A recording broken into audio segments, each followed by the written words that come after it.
ഐശ്വര്യമായൊരു സെൻസഡ് കാര്യത്തിൽ തുടങ്ങാമല്ലേ. Hello guys, എല്ലാവർക്കും സുഖമല്ലേ? എല്ലാ ദിവസത്തെ സ്ഥിരം കഴിച്ച റെഡിയായി പോകുന്നു, ദുലവളെ കാണുന്നു. ബട്ട് ഒറ്റ ചേഞ്ച് മാത്രം. നന്നായി ഫോണിന്ന് തലയെടുക്കത്തില്ലാത്തവള്. എത്ര നേരത്തേക്കാന്ന് അറിയത്തില്ല, എന്തായാലും ഫോൺ യൂസ് കുറച്ചെന്നാ പറയുന്നത്. കണ്ടറിയാം നമുക്ക്. നമ്മുടെ ഡെസ്റ്റിനേഷൻ നമ്പർ 26 മനപ്പുരത്തം. ഞങ്ങളല്ലെങ്കിൽ എന്നാ പറഞ്ഞാലും ഭയങ്കര മനപ്പുരത്തമാണ്.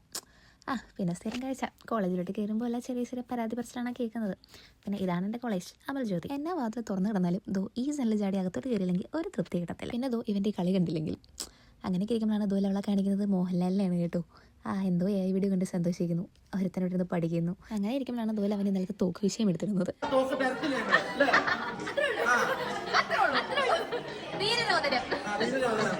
അങ്ങനെ അവൻ്റെ ധീരരോധനമൊക്കെ കേട്ട് പ്രയറും കഴിഞ്ഞ് നമ്മൾ ക്ലാസ്സിലോട്ട് പോകണം. അങ്ങനെ ആദ്യത്തെ ബ്രേക്കപ്പ് അവൻ വന്ന അവൻ്റെ ഡൗട്ടായിട്ട് 2 നിലയുള്ള ചേച്ചി ഒറിജിനലാണോ.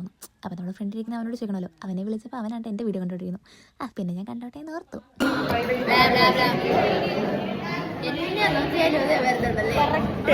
ഈ കൈ ആട്ടിക്കൊണ്ടിരിക്കുന്ന സാധനമാണ് ഞങ്ങളുടെ സ്വന്തം വില്ലണൻ്റെ ഫോണും പിന്നെ പിസുകളി. അത് ഞാൻ കുഴിച്ചു കൂട്ടാനാവാത്തൊരു കാര്യം. അങ്ങനെ അത് പറഞ്ഞുകൊണ്ടിരിക്കുമ്പോഴാണ് ഒരുത്തനോട് ബുക്കിൽ എഴുതി പിടിച്ച് എടുത്തിട്ട് അതൊന്നും എൻ്റെ കയ്യിൽ ഇടുന്നുകൊണ്ട് വരയ്ക്കുന്നു. ഹലോ പിള്ളേരാ. അങ്ങനെ ഉച്ചവരെയുള്ള ക്ലാസ് കഴിഞ്ഞ് നമ്മൾ അടുത്ത ബ്ലോക്കിലോട്ട് പോയി. ഉച്ച കഴിഞ്ഞ് നമുക്ക് വേറെ ബ്ലോക്കിലാണ് ക്ലാസ്. ഈ കാണുന്നതാണ് ആ ബ്ലോക്ക്. ഒരുപാട് ക്ലാസ് മുറികളുള്ള ഒരു ബ്ലോക്ക്. ഇവിടെ ആകെ നമുക്ക് മാത്രമേ ക്ലാസ് ഉള്ളൂ. കുട്ടി ഭയങ്കര പടംവരെയാണ്.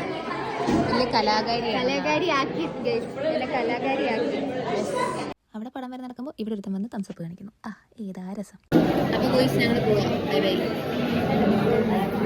അങ്ങനെ ക്ലാസ്സൊക്കെ കഴിഞ്ഞ് നമ്മൾ നേരെ അമൽ ജ്യോതിയുടെ തെങ്ങൊക്കെ എണ്ണി തത്താപിത്തൂന്ന് നടന്ന് താഴോട്ട് പോകുന്നു. ഞങ്ങൾ പോയിട്ട് വയർ എടുത്തിട്ട് വരാം. അഡാപ്റ്റർ എടുത്തിട്ട് വരാം. ബാക്കിയൊക്കെ പ്രൊജക്റ്റ് ചെയ്യാൻ പോവാ ഗുയ്സ്. അപ്പൊ പിന്നെ അത്രേ ഉള്ളൂ. ശരി എന്നാ.